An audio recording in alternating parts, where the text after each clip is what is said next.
Hello everyone out there in YouTube land. I'm the Scent Maven. Welcome back to my channel, Shopping and Scents. Look, I have a bowl by my head. That looks weird. So welcome to Vlogmas. Yes, I'm still working on this. Welcome to Vlogmas. So people have asked me if I was going to do Vlogmas this year, and the answer is yes, we're doing Vlogmas. And why? I don't know. I think a lot of you like to watch my Vlogmases because I have a lot of complaints and rants and holiday bah humbugness. Because you know, just the holidays are a crazy time. They're a crazy time, yes. So I don't know what I'm going to be talking about or doing during this Vlogmas. I can't even speak. I don't know what I'm going to be doing during this Vlogmas. So it's December 1st, so it's time to start Vlogmas, and I guess I'll give you some random updates. So what can I tell you? I'm still on my healthy lifestyle plan. I'm down 22.7 pounds, almost 23 pounds. Not as much as I would have liked to lose over this almost 3 months. I should be closer to 30 pounds, but you know, little by little. So it's hard to judge my exact weight at this moment because it fluctuates. And it's woman time of the month, so there's a lot of water retention and cramps and fun. Let's see, what other updates? I did have my root canal done. I had to get a lot of Novocaine. The nerve was still alive because they said they couldn't tell from the x-ray if the nerve was dead. So yes, I had a lot of almost leaping out of the chair because they hit that nerve. So I had to keep getting injections of Novocaine. And then for about a week after the root canal, I still had pain in that tooth, residual pain, and thus my jaw. So that was fun, but now that's gone. I'm also recovered from my shin splints, so I'm back to doing my healthy exercise. I'm doing indoor steps as opposed to outdoor steps, and the reason for that is because it's dark and it's cold outside. And also I won't say my physical therapist slash weight management doctor said that the impact of my foot hitting the hard concrete, even though I have good sneakers, is probably what gave me the shin splints. So soft steps in the house. So I've been doing that. I do my steps. I do my aerobic exercises. I do exercise for balance because my balance is a little off. I don't mean when I walk, but like I can't do lunges without like teetering, and certain exercises without, you know, being wobbly. So I'm working on my balance, working on my strength and my balance. So I did get the root canal. My mom had her cataract surgery. She had one eye done. So now she's in the recovery process, which is a regimen of daily drops. It's a pain in the coolie. So what it is that you have to take, you know, drops 3 times a day, and it's a series of different drops. And, you know, it's a regimen that lasts several weeks after the surgery. And so since she has no one but me, and I'm happy to help her, you know, I have to give her, she has to have drops 3 times a day. So I have to go there I go there in the morning to drop off Malcolm anyway, and I do the drops for her. And then in the afternoon, I'm at work, obviously. So she goes to the eye doctor because he's not that far away, and they put the drops in for her. And then in the evening, when I pick up Malcolm, I do the evening drops. But on the weekends and near the holiday times, like during that long Thanksgiving weekend, the doctor's office is closed. So it was fortunate for me that I happened to be off from work that long weekend, that Thursday, Friday, Saturday, Sunday, because the office was not open. and I had to do the drops 3 times a day, every single day for all those days. So this is going to keep going on for the next several weeks with the drops. And, you know, it'll still be 3 times a day, but so now she was taking 3 different types of drops. Now she's taking 2 different types of drops. And then eventually she'll only be taking 1 type of drop, but it'll still be 3 times a day. So it's still going to be, a regimen for a while.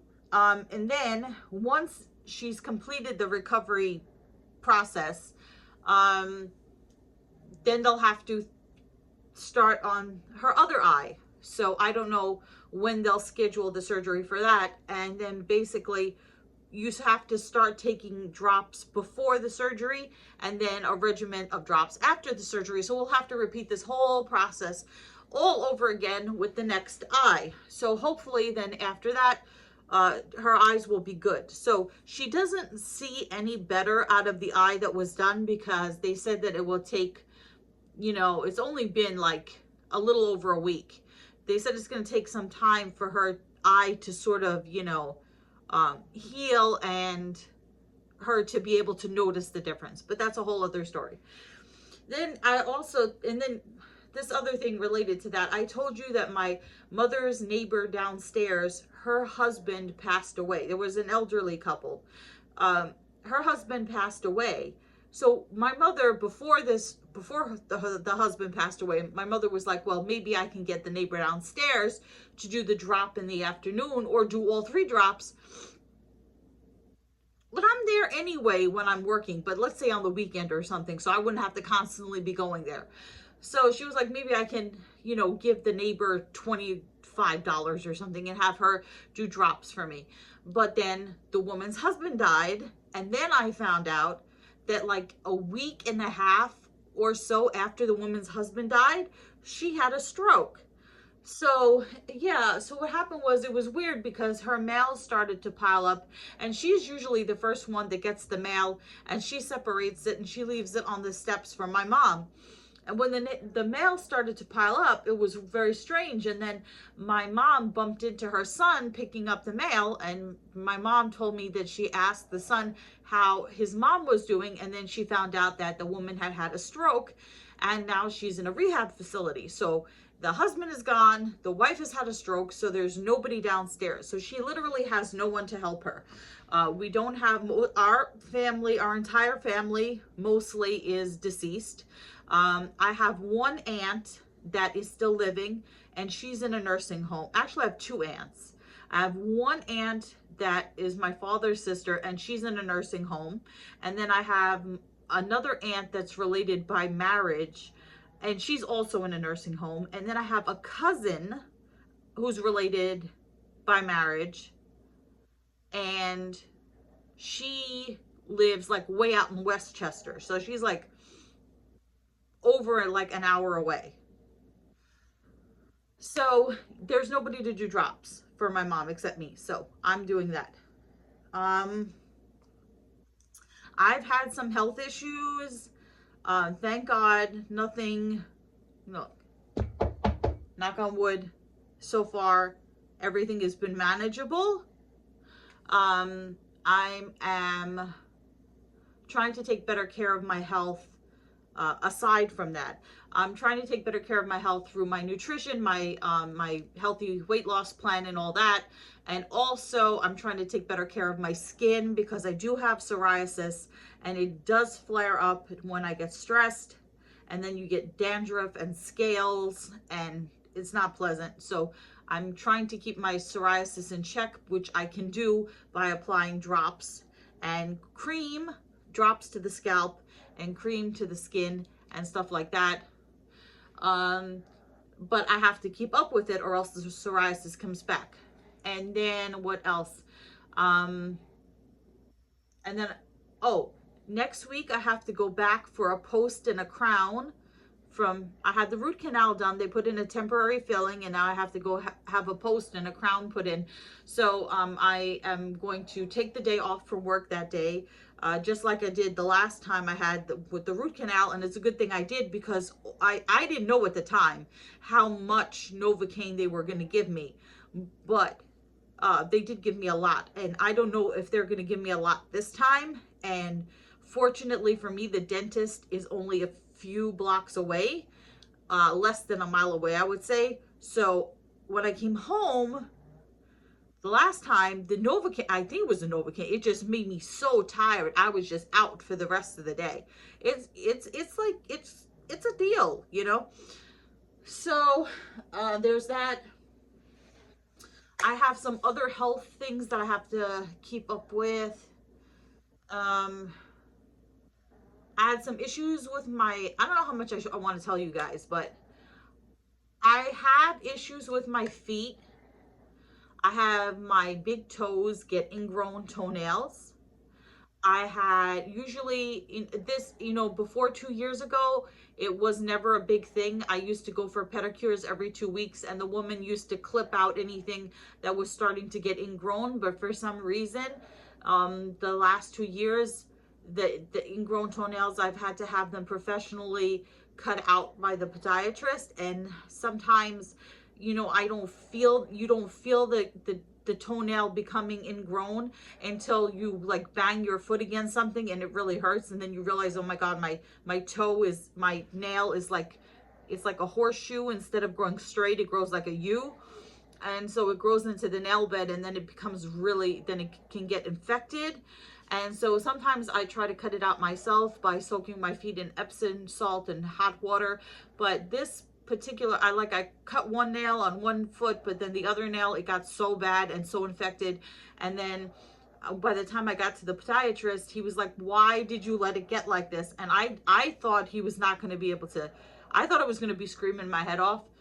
But he was able to use like a precise, I have like regular manicuring tools and clippers and things, but he had like precise instruments where he was able to ever so gently pick up the nail that I was not able to get out and get it out. So my choices are now, either I can go to the podiatrist every 2 months and have my ingrown toenails cut out, clipped professionally before they start to get too ingrown and infected, or I could have a surgery where they take your nail and they cut this side and they cut this side, and so you only have a piece of nail in the middle. So you have to have your nail partially surgically permanently removed, and that's the only way that it stops. So I was like, but that'll look ugly. And he's like, it won't look ugly, but it'll look different. So I would only have the middle part of my nail, and then it would be like skin here and skin here. They would cut out the sides. So I don't know if that's something I want to do. I don't know if that's something I want to do, because that's permanent, that's forever. But then do I really want to go through having to have my going to the doctor every 2 months, you know, and then you have to pay a copay.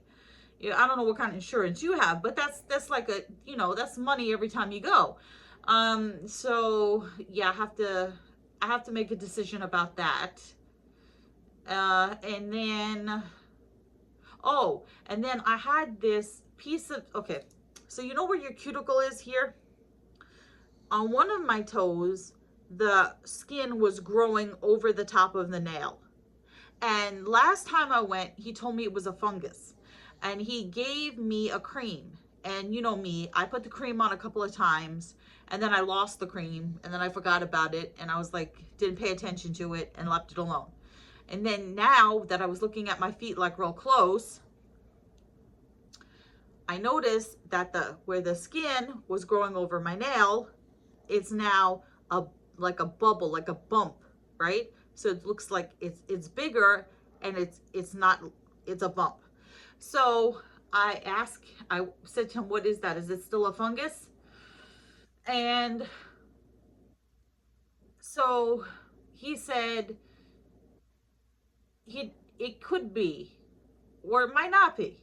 So he's like, what he thinks happened, best case scenario, is he thinks that because the fungus wasn't fully treated, because I stopped putting the cream on, that a benign growth grew on top of the fungus, because the fungus sort of grew a thing on top of it.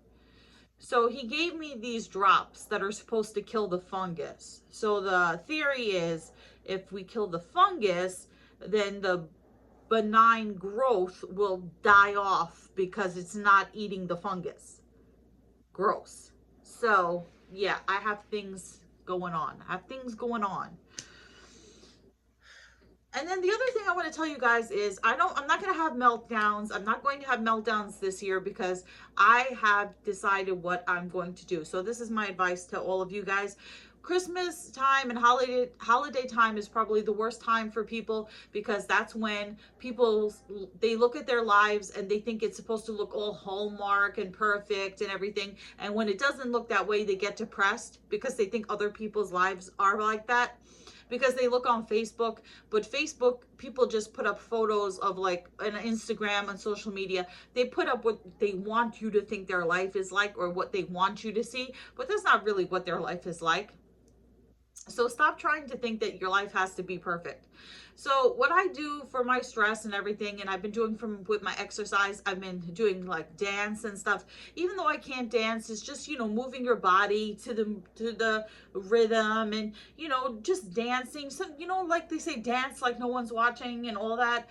So what I do is after work, when I'm doing my exercise, do my steps in place. I do my lifting, my weight training, right? And then I just do some dance, like put on some music, flash back to the 80s, put on some Whitney Houston, and just, I want to dance with somebody and just, just dance. And then, like, I listened to that song by Iggy Azalea and J-Lo, big booty, cause you got a big booty. Whatever song makes you move and makes you happy, makes you free, just dance and just forget and just move and do stuff, and you feel so exhilarated afterwards. At least I do. And I also, what I love, one of my favorite songs to flash back to is I'll put on, I know Pitbull redid it, and he changed the name to Shake Senora, but the original song is Jump in the Line by Harry Belafonte from Beetlejuice. Remember at the end of Beetlejuice when Lydia does the dance to Harry Belafonte's Jump in the Line? Shake, shake, shake, Senora, shake your body line. Shake, shake, shake, Senora, shake it all the time. So... And then the middle part, dance, dance, dance, senor. And then she's like, Senora's dance has no title. You jump in the saddle, hold on to the bridle. So I just do the dance from Beetlejuice, and it just, just be happy, be free, get yourself out of your mind, get yourself out of your work, and just, do something that makes you happy. I'm going to tell you some movies I've been watching. My favorite Christmas movie, if you hate Christmas movies, guarantee you love this movie. Die Hard. Yippee-ki-yay, mother... I'm not going to say it. So, yes, Die Hard, the greatest Christmas movie of all time. I've also been watching just randomly. This was really good. Free Guy with, I want to say Samuel L. Jackson. No, that is so wrong. With Ryan Reynolds. Really, really good. I don't like... What's that guy's name in here? How do they pronounce it? It's like Taika Waititi, something like that. He is so annoying as the villain. Yeah, Taika Waititi. He was in Jojo Rabbit. He was good in Jojo Rabbit, although I didn't like that movie. He's so annoying. He's like, I guess he's supposed to be. He's such just like, you just want to punch him in the face. So annoying, like, bad guy. There he is. So yeah, so I guess he plays the role pretty well. And then, of course, I've been watching, I don't know why it took me so long to buy it. I liked it when I saw it in the movie theater. I got it on sale on Amazon for $5, Dr. Sleep. This is the sequel to The Shining, so I highly recommend this. And I did also buy, finally, Terrifier. Terrifier, which is not a Christmas movie. It's an evil clown movie. So, yeah. I didn't watch that yet. No. So, I mean, I've watched it before, but I'm not watching it during this time of year. So that's that. So that's my advice to you as I start off Vlogmas. Take an hour out of your day after work and just zone out and do you, right? And do something that makes you happy. For me, it's the movement and the just sing along with your favorite songs and dance along with your favorite songs. Even if you don't know how to dance and you don't know what you're doing, just get away from everything else in the world and just zone out. And then what I like to do before I go to sleep, I put on my meditation app. I forget which one I have. Slumber. I have Slumber. I put on a meditation story, and then I just peacefully zone out and just fall asleep to meditation story. Just pick a meditation story, on there. I like the meditation apps. It's not actually a meditation story in the sense where the start of it is like it'll say, okay, now it's time for sleep. You finish everything in your day. And each one is different. And it'll say, breathe in deeply and, do this. And then it'll say, and now we're going to start our story. And they'll tell you like a story, whatever it is. Some kind of peaceful story. Like one was about, baking bread in a bakery. And one was about animals hibernating for the winter, and they have all different ones. So whatever works for you. I'm one of those people that has to listen to something to fall asleep to, and it can't be something that I have to concentrate on, that I would concentrate on, because then I won't fall asleep. So anyway, try a meditation app for sleepy nighttime stories. That is what I'm going to tell you, and I'm going to end this first edition of Vlogmas. Future editions of Vlogmas, I'll be filming myself out and about, but I just wanted to kick it off with just a friendly life update chat. So I hope you enjoyed it. If you did, remember to comment, rate, subscribe. Follow me on Instagram at Shopping and Sense. I will see you all tomorrow for the next day of Vlogmas, but until then, goodbye everyone out there in YouTube land.